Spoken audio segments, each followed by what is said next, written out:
morning, everybody. Good morning. Thanks for coming out on Juneteenth. We're happy you're here. We are open, obviously, and we were hoping maybe some people who had the day off could join us, so we're glad to see such a nice crowd. It is my pleasure to welcome our collections manager, Noah Burris, today, and he's going to share with us some really interesting history on the bank that we see pictured above my head, I guess. Staff has been fascinated as he's been uncovering things and that he's been telling us. So I think you'll all enjoy the presentation because I know we have the little bits we've heard. We're excited to hear the rest. So with that, I'll let Noah get started. Thanks, Travis. So yes, I'm going to be talking about the Pipestone County Bank building or the Pipestone National Bank building. That's probably more living memory as to what it was before it was tore down in 1970. And so I kind of went to this topic as we were building our courtside exhibit. We pulled photos of courtside buildings, and there were the two pictures of the bank, and there were noticeable differences in the two pictures that I'll be discussing, that they changed the entire look of the building, and so that's kind of what interested me in this topic. So just first, some early history of the bank. So it was formed as a private bank in November 1879. Goodnow and Craig was the name of the bank. C.C. Goodnow was the president, and James E. Craig was the cashier, and it was located in a frame building on Main Street. In 1880, the firm of Goodnow and Craig was dissolved when Craig retired, and Riley French succeeded him as a cashier, and then it became the Pipestone County Bank. It was still a private bank, though. And then in May 14th of 1883, the bank was granted a state charter and incorporated as the Pipestone County Bank with a capital stock of $25,000. So there is the ad that ran in the paper that says they were organized in May as a state bank there. So the initial plans for the bank block in 1883, they had original plans for a $15,000 brick building. By June of 1883, they had grown it to 3 brick buildings, was going to be more of a block type building. And then in February of 1884, so it took them a little while, they were still preparing plans. And at that point, they wanted to have a duplicate of the Commerce block, which was at 118 North Hiawatha. And there's a picture of that. It was the Royal Hotel. And so they were planning to make it look like that, and we'll see if they kind of matched it or not. And they also planned to have 2 other buildings, like I said, with the 3, with J.H. Nichols and Dr. Taylor were going to form the 3-building block. And then in April of '84, William Foskett purchased the lot just east of the bank and was going to add in on the block as well. So in May of 1884, the board of directors met and they voted to increase their capital stock to $50,000 and to move forward immediately with construction of their new bank building. So the old buildings were removed. In June, they finished excavating the basement. In July, they ran into problems with getting the plans here on time, so it kind of delayed their work, but the foundation was completed in July. They were just delayed on starting to build up the actual walls. The cashier, H. Merwin, stopped in Kasota in July of 1884, and he purchased stone caps for the windows and doors, which we'll see in the picture when we get to it, of how they placed those in the building. In August of 1884, the rear and north walls reached 1 story high, and then in September, they received their Diebold safe arrived. So it was supposed to be fire and burglar proof with a time lock, and the paper described it as it is a monster and will defy the most expert thieves in the country. So they were really selling up how good their safe was going to be. So they placed the safe in the vault, and it was going to be fitted with all the modern conveniences of banking, including individual boxes, so safety deposit boxes. They didn't call them that at the time, but they were prepared to put those in the bank. In October of 1884, the bank president, T.A. Black, decided that they should have a name and date stone added to the bank. So he arranged for the 30-inch by 36-inch stone to be polished in Sioux Falls, and then it was sent to St. Paul to get the inscription on there that says Pipestone County Bank, 1884. And so we actually have this piece in the collection here at the museum. It survived when they remodeled and took it down. So they acknowledged that it was going to be expensive to get this date stone done, but the paper said that it would add a great deal more in the beauty of the building than the cost. So they were all about trying to make the building look as good as it could. They said they spared no expense in the building. By October of 1884, the galvanized iron cornice and ornaments arrived, with pilaster ornaments and an ornamental pediment there with the triangle, and an eagle statue was above the front door there. And you can kind of make it out. There's the date stone below it, a little hard to read. The counters and interior fixtures arrived in October as well. In November, they installed the tin roof, and December, the bank moved into the building. And you can see the cornice there with the pilasters and the decorative ornaments they had across the top of the building. So it was finished then as they moved in. So it was now a 5-stone building block. As you can see, they had the one there, the bank on the corner, and then there were another 3 buildings down the side. It cost $40,000 to construct, and you had the Pipestone County Bank, and then W.J. Taylor, H.E. Corbett, C. Egbert, and A.H. Paget were the other business owners involved with the other buildings there on the block. So numerous changes were made to the bank even before they completed a massive remodel in 1950. So the eagle was removed. Prior to that, there were window grids in and out of the windows. The entrance was moved and the pediment was removed. And so if we look at some of our pictures, here's an early photo. We don't know the exact date, but it would have been probably soon after construction. That photo we have dated around 1900. If you look at the top of the cornice there, you can see they already started removing some of the ornaments by that point.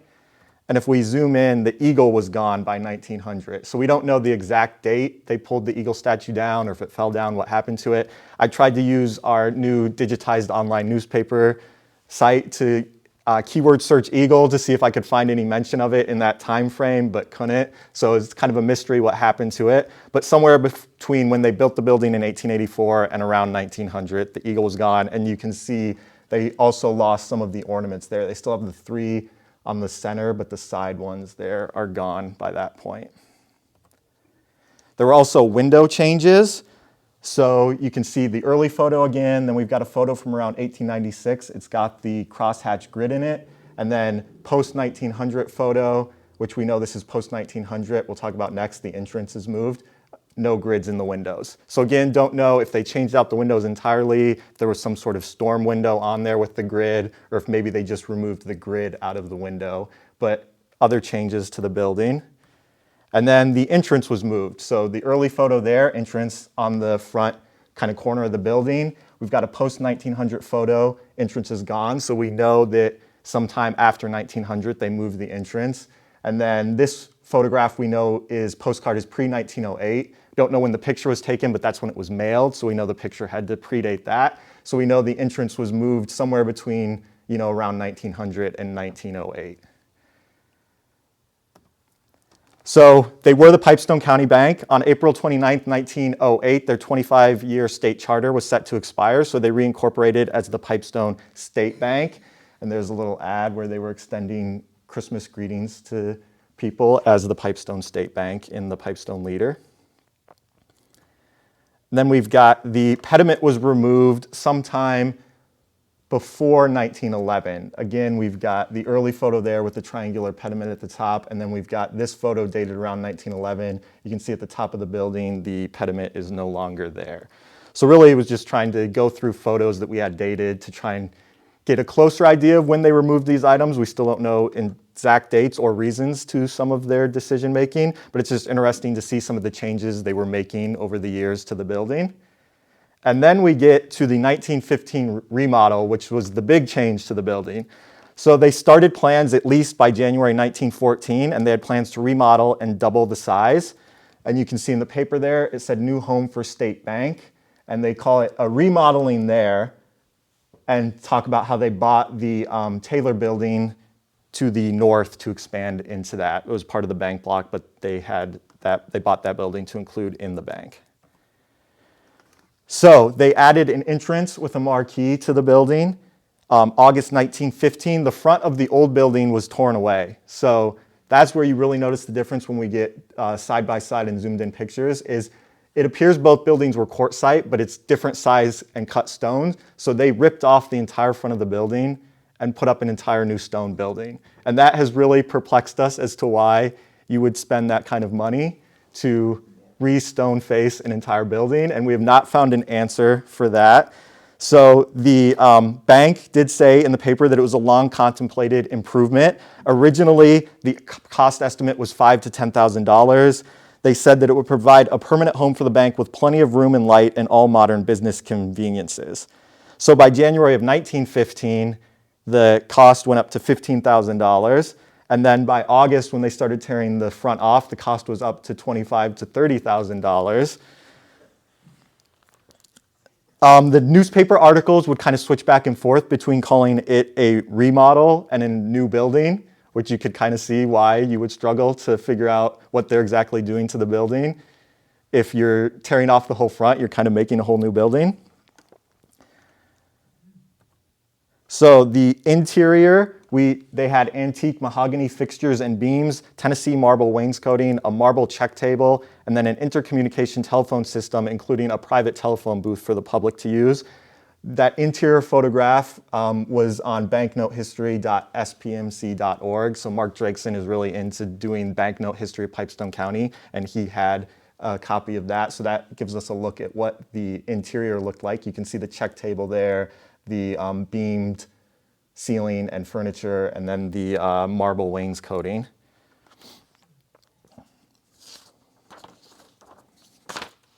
They also had a modern reinforced concrete vault and a Moline vacuum steam heating plant. And then they had the safe deposit lobby for the safe deposit boxes. Second floor offices, you can see the ad there in the paper advertising how safe your valuables would be in their new vault. And then the final cost of the building ended up being $40,000. So original estimates, 5 to 10, by the time they were all done, 40. And so if you compare building they built in 1884, $40,000, their remodel in 1915, $40,000.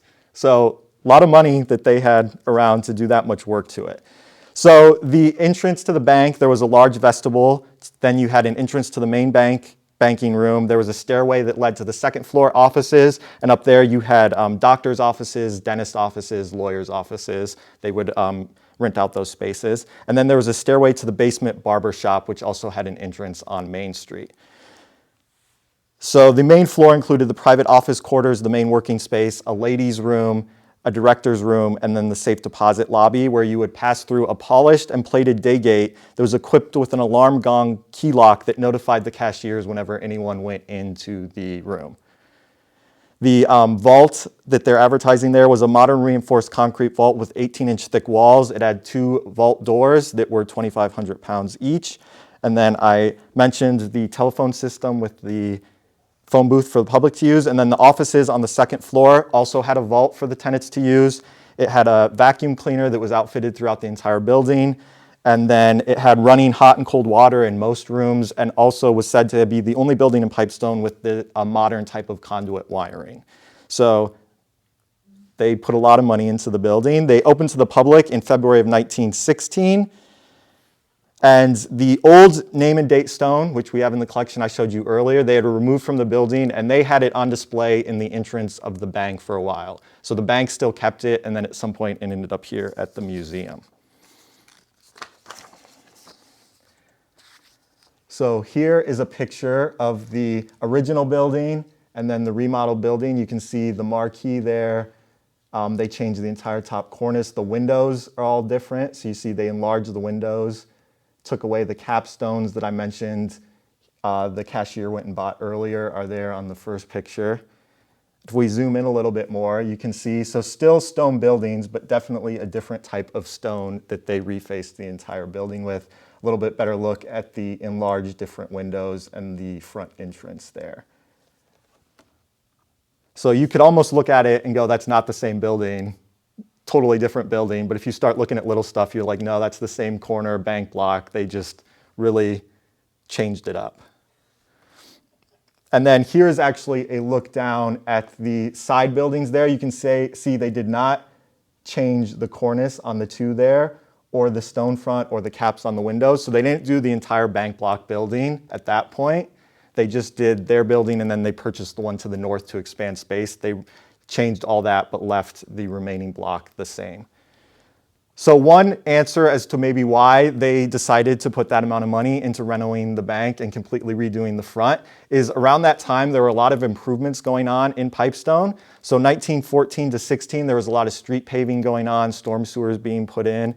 In 1914 there was $150,000 of improvements in Pipestone. By 1915 there were $350,000. You can see they're playing that up in the paper there. And in 1916, there was over $500,000 of improvements in Pipestone. And that's, street work, new buildings, new houses, anything like that.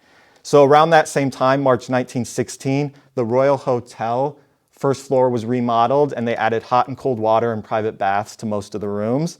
In 1916 as well, the Security Bank, which was on the first floor of the Calumet, that's the photo there, enlarged and remodeled the first floor at $12,000.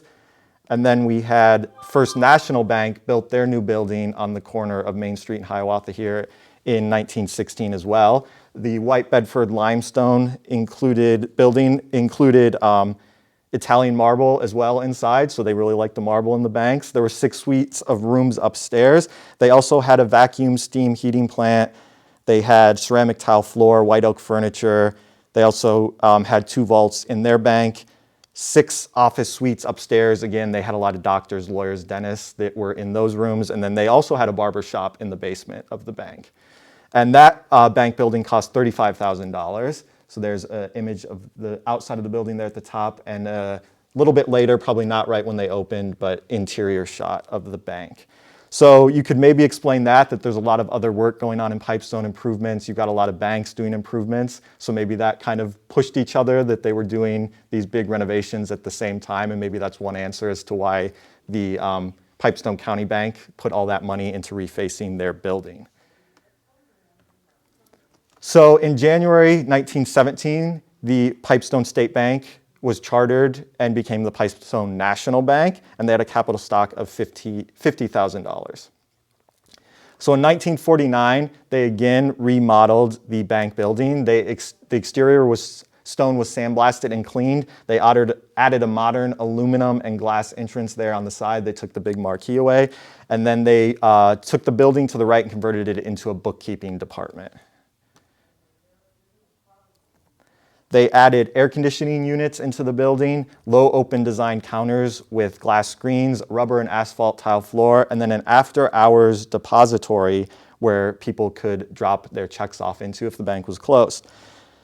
So the building, they added the bookkeeping department, they added fluorescent lighting and sound absorbing ceiling material. The office spaces were rearranged and enlarged for more privacy for the customers. They added a space for their bank's insurance department, and they added a new conference room, as well as new furniture throughout the building. And there you can see them advertising in the paper. They're the most modern bank in town. So some interior pictures are a little hard to see, but the changes they made inside as well.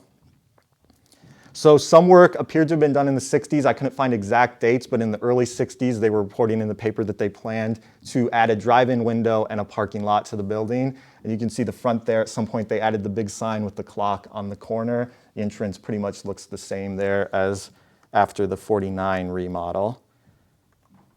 Then the new building, work began in 1969. May, construction began. It was a 56 by 60 foot one-story structure, corner of 2nd Ave and Main Street here.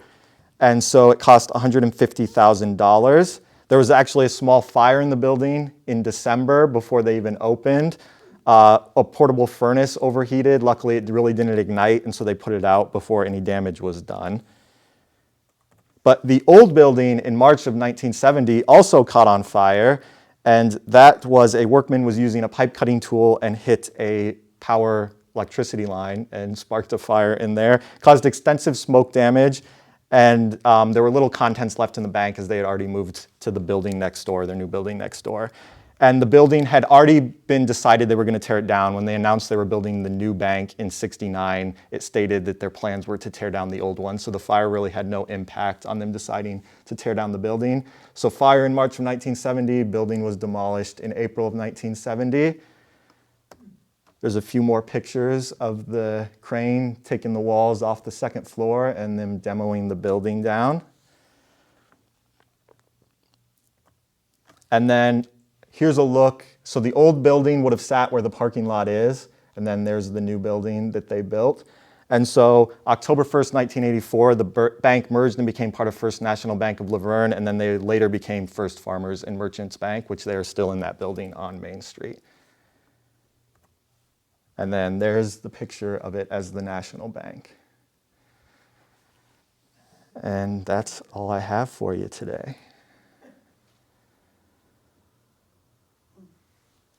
Any questions? The very first, building, was a bank building. Yes. And they had the upstairs. What did they do upstairs with all that space? So the 1884 The very building, first one. so they had doctors up there as well. They rented the Yeah, professional that's what they office had. space. Yep. It was a huge space. Yeah, there were a number of rooms up there. So, Oh, okay. and then when they renovated in 1915, again, they had office doctor space up there. And so from what I saw, they had lawyers up there. So one room was the law library, and then they had their offices, and then they had 2 different doctors, and they shared a room as a waiting room, and then they had their individual rooms. So it was all professional offices. So the steps that we see today, when we go in there. So is that the building's steps that tore they down. used? That's tore down. The First National Bank, the steps would have went up. They would have had offices up there too. The one that's on the corner right here, A&S now.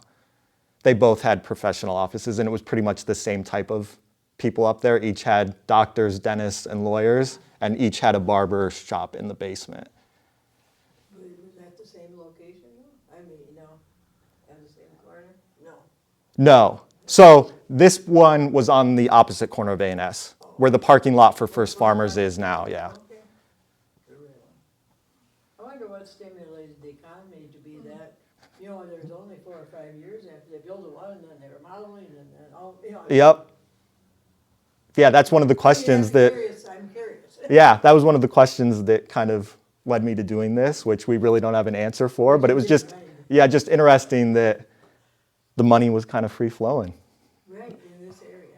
It's interesting to see what the cars look like at that particular time. Yeah, that's amazing also. It's interesting that the first picture, the steps on the corner, when the entrance of the corner, 3 steps up, but now this is almost ground Yes. level in this one. Yep, it's a good observation of it.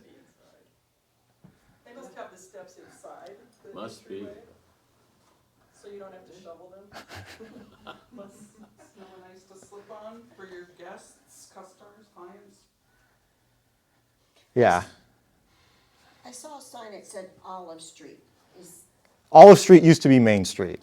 They renamed the street this way names. was- so then Olive- Hiawatha was still Hiawatha. Olive was Street still- used to be okay. Main Street, yes.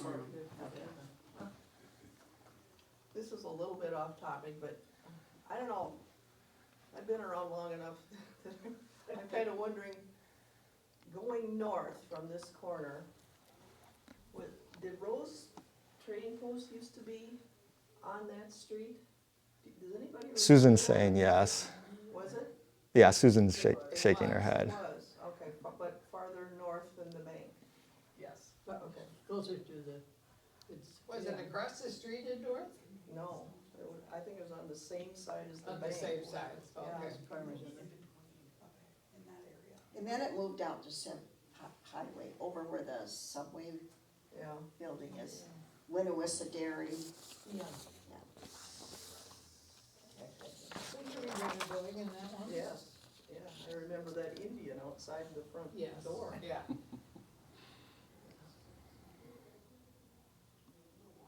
Thanks for coming. Any other questions? So no, were other quartzsite buildings built in 6 months like that was? And that seems really quick even by today's standards. Yeah, that's how quick they were. You have a season to build it. They were actually, when they built the 1884 one, they were also building the Syndicate building, which is Geierman's now, at the same time. It was the same contractor. Did it all go from Forsyth? Yeah, I don't know the 1884 building. They didn't say where they got the quartzsite from. The 1915 remodel, they called it Jasper, which gets into the whole, people misnamed it Jasper when it was really Sioux court site, but they said it was local court site for the remodel. There were no, besides them mentioning that originally it was supposed to be a brick building, including even when they were constructing it, the paper still called it a brick building. And you could clearly see in the picture it's not bricks.